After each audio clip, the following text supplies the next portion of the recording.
So what Butters does, he's an escape artist, and when the door is open and there's an opportunity, he will bolt out and then he will take off flying like blocks and blocks and blocks, and then will not come back to me. So I need help with the return. What is it called? Like a recall. Recall. Like coming when called, yeah. Yeah. Yeah, okay. We are here again with Butters.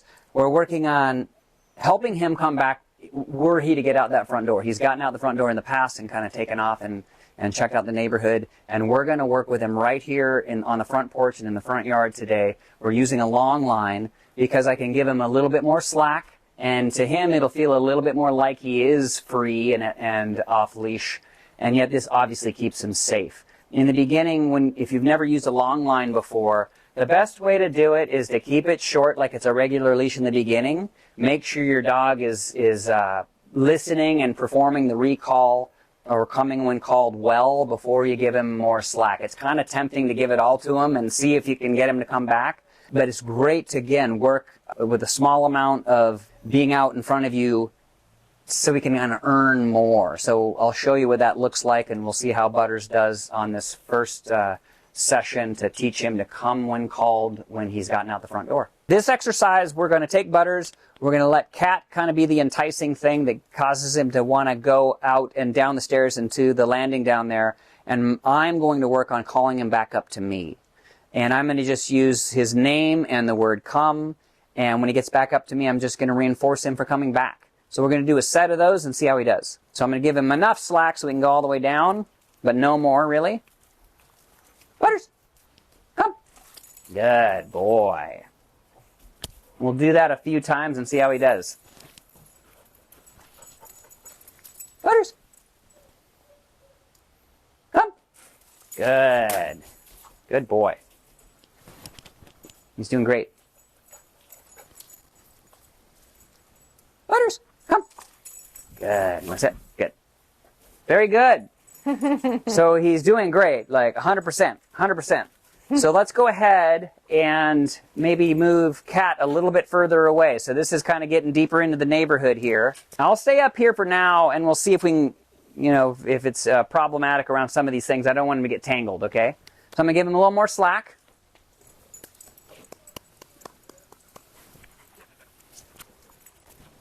Butters, come. Good boy.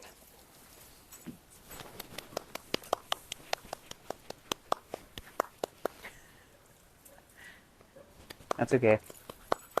Butters, come. Good boy. Good. Let's do a couple more. Come here. Come here. Butters, come. All right. Great. So let's take a little break. One of the reasons dogs, when they get out that front door, why it is so fun and exciting to do is because most of us have been leashing them and walking them through the neighborhood, so they're getting a big taste of what the neighborhood is like, but there's obviously a lot of the stuff that's going on out there that they don't really get to go check out. Obviously, they can't go house to house and check out all the stuff. So when they do get out there and they're off leash, it's like going to the carnival. They want to ride every ride. They want to be able to check it all out. When we do this kind of work in this way, we're letting them finally see and experience a lot more of that stuff while we're doing some recall practice at the same time. So they're getting more of what they want, just kind of the curiosity about what's going on out there, these smells and the sightings. So we're giving them a little bit of a greater taste of that. We're letting them experience it while we're practicing the recall. So when you give a dog that kind of experience, it does have a factor of reducing the enticement that it might hold. Like it becomes familiar. The neighbor's front porch becomes familiar, or the neighbor's yard becomes familiar, and it doesn't have as much of a pull for them. So that's another advantage of doing it this way. Of course, we're going to be careful around things like other animals and people's property. We want to be respectful. And this isn't about putting a dog in harm's way or anyone else in harm's way. It's about carefully letting them sort of vet your neighborhood in a careful way so that it becomes more familiar to them.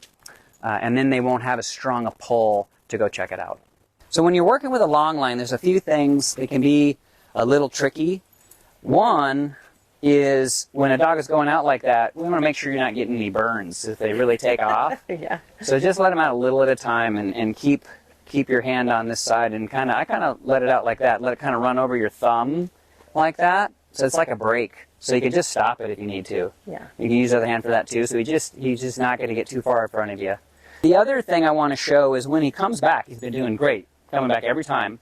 When he comes back with this much lead, when he comes back and he comes in for the sit, I will come down low like that and grab it right there.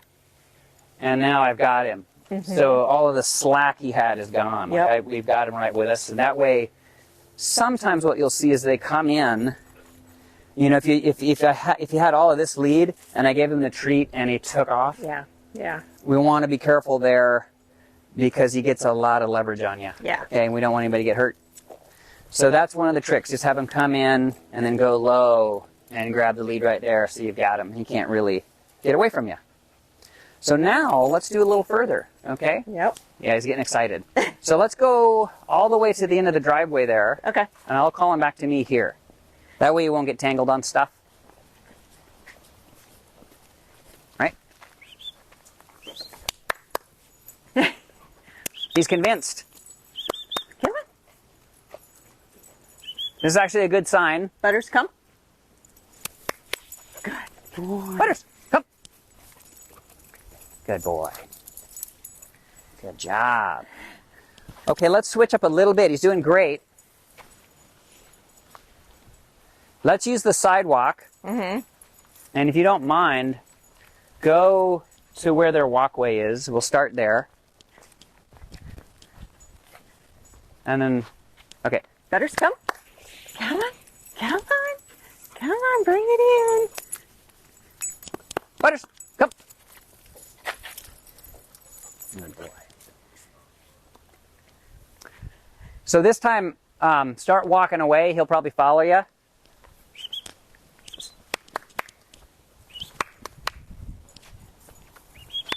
He did see that bag up there earlier, so. Come on. Bring it in. Bring it in. Bring it in. Butters, come.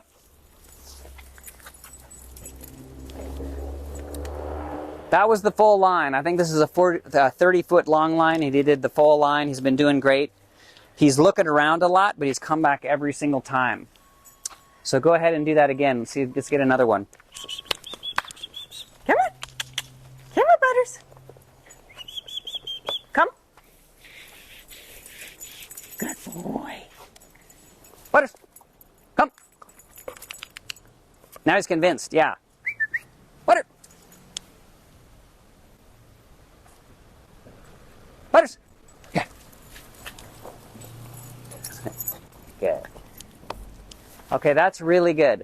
It's really good. So one of the signs I like to watch for actually is that the dog doesn't really want to leave you now, because it kind of pays to pay attention to you and see what you're up to, because he might get some reinforcement for that. That's the power of reinforcement. It puts us on the radar, gives the dog a reason to do what we'd like him to do, and you can see it's really working for him because he's sticking around. Like his attention isn't just, I got to get out of here and check out everything.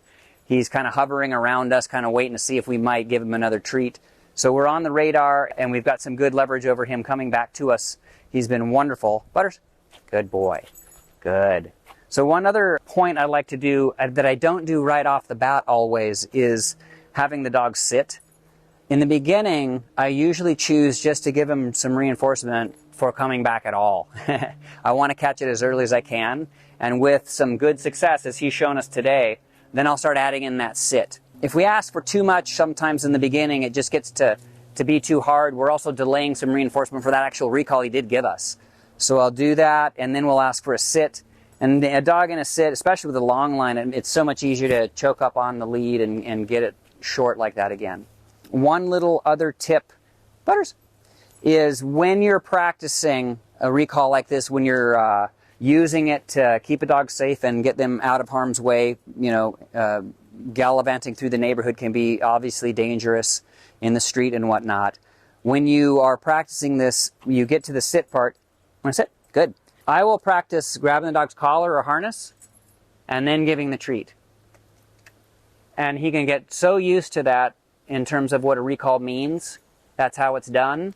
And if I need to keep him out of harm's way, I've got him. Mm-hmm. And you know, if you give a treat and you don't have him, there's a chance he could take off again. Yep. So if you kind of build that into what you're doing with this recall training, it really helps us make sure we've got him and he can't get away from you again.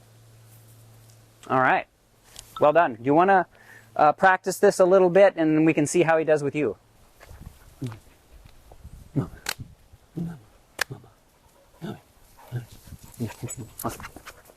Butters, come. Sit. Good. Good boy. Whoops, I forgot to grab it though. Come here, That's right okay. here. That's why we're practicing. Yep. Hey. Sit. Good boy. All right, we're going to do that again and Mommy's going to remember what to do. That's enough. When you grab it like that, you'll see you Yeah. can just pull it out of his legs there. Yeah. It always gets tangled. Come here. Sit. Good boy. Butter. Butter. He's convinced. Good.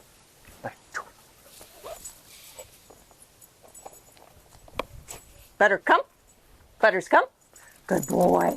Sit. Good Perfect. boy. Perfect. Okay. Good boy. Come here. Good boy. In preceding steps, one of the ways you can continue so that we're kind of covering the spectrum here of the neighborhood that's in front of your house is same idea. Of course, the long line is 30 feet long. Doesn't need to be longer because you'll get tangled and stuff, and you want to be careful about that anyway. But we can obviously move where we're at, so you get to get the practice in all these different areas out here. And when it's safe to do so, you have a nice quiet street most of the time. You can check for traffic. You could call him if he's in, when he's in the street, you call him back. You got him on the long line. So he gets to explore the neighborhood and kind of deal with the distracting things, but you're getting this recall practice away from those things.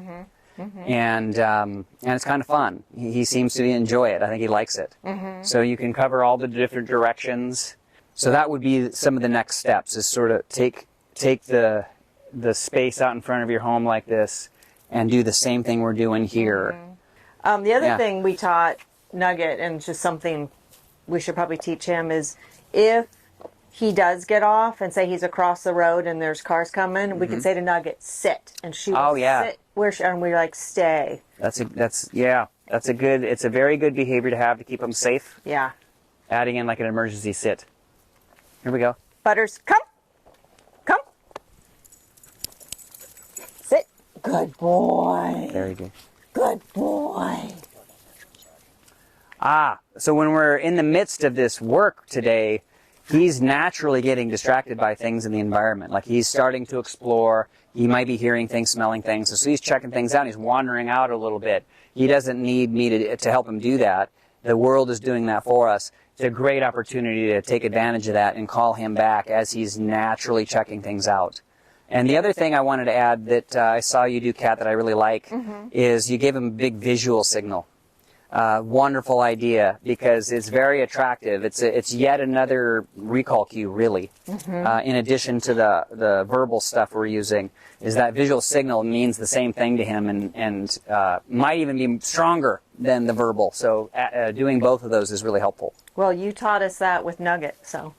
Yeah, good. Butters, come. Come. Butters, come. Yes, good boy. Sit. Good boy. Good boy.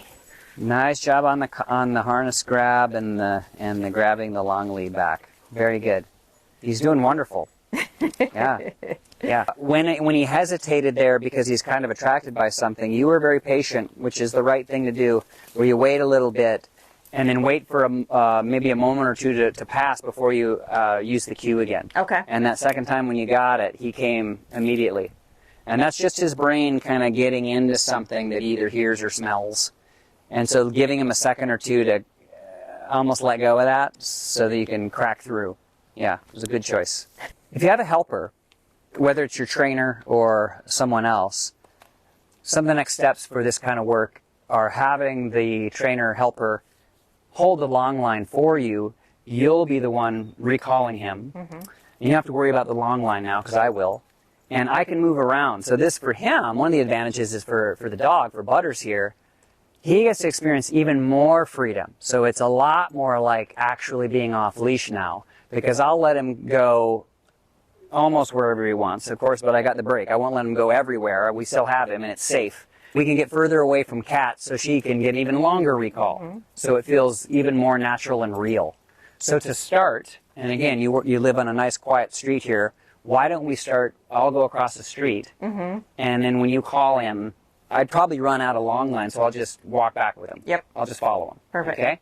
So let's do that. We'll go across the street, and we'll practice that. You're going to do the same stuff you've been doing. So same thing, kind of pick a moment when he sort of orients to you a little bit. Okay. Come on, Butters. Come on, come. Butters, come. Butters, come. Butters, come. There he goes. There you go. Good boy. All right, let's do a few more of those. That was only a C+. Yep, he was more distracted out here, right? Yeah. Good, good. Good. Okay, let me get you. Let's get that here. Okay. Butters, come. Butters, come. Butters, come. Butters, come. Come. Sit. Let's see if he gets some improvement here by some repetition. Okay. Yeah, let's try giving one cue. It's interesting, right? This is one aspect of training that I really like. When you make a change like this, you can see how the distraction factor just went up pretty markedly. So we got some choices. We could, I'll hover more toward the center of the street so it's not as enticing. But you can see how his brain, like over here, it's like, mom and dad aren't around or something, and I can just go to do what I want. And he gets pulled into the other side, all the sights and smells over here. So what we do with that is we make it a little bit easier for us. We don't give him as much pull on this side, so I'll stay in the middle. And when you call him one time, and let's just see what he does. Okay. Butters, come. Sit. Great. Sit. Good boy. Very good. Good. Try Butters, come.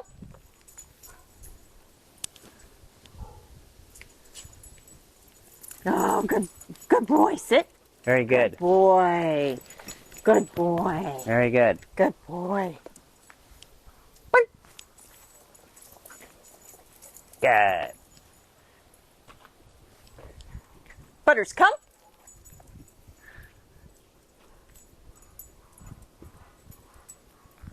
Good job. Sit. Good boy. Okay, so what we'll do, let's add another couple of tricks to, when you see this, it's like there's a pull from the environment, so we want to counterbalance that.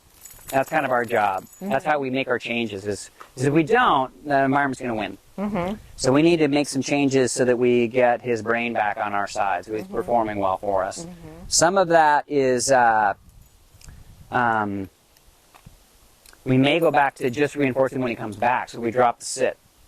Okay? Just for now. Another way to do it, another little trick that we can try and see if it affects him, it's interesting, it can really help, is when you call him and you kind of crouch, put your hands out, back up a little bit. Don't trip. No. But try that and see if it's a little bit more enticing, and often it is for dogs. So that's just an extra prompt we can use to help them get excited, because like you were saying, it's wonderful when they're really excited to come when we call them. Any hesitation, can be a little disconcerting. We want to make sure we keep them safe by making, knowing that he's going to come back as quickly as he can, basically. Yeah. So let's try that where we won't ask him to sit. That the notion there is, the more you ask him to do for the same treat, there's kind of like a cost to behavior. And if the cost is too big, we start making choices away from the higher cost and toward the easier one. And gallivanting around the neighborhood, at least in his brain right now, is kind of the easier one. Yeah. Because it's readily available. And so one of the tricks there is reduce the cost so we don't ask him to do as much. Because if he's coming back, we still got him. Yeah. And we can always add that sit back. Yeah. But we want to keep the good, strong momentum around him coming every time as best we can. Let's try those little changes where we don't ask him to sit, and maybe you move back a little bit when you call him after he sees you. Want to try that, bud? Okay, I'll move back out here. Butters, come. Good. So let's see if we can get a few repetitions of that. Good. Butters.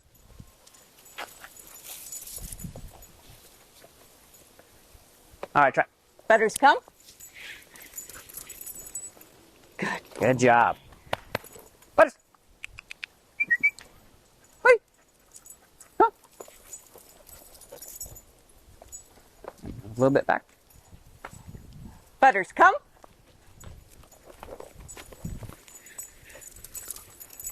Good boy. Nice. Good boy. Butters. Butters, come.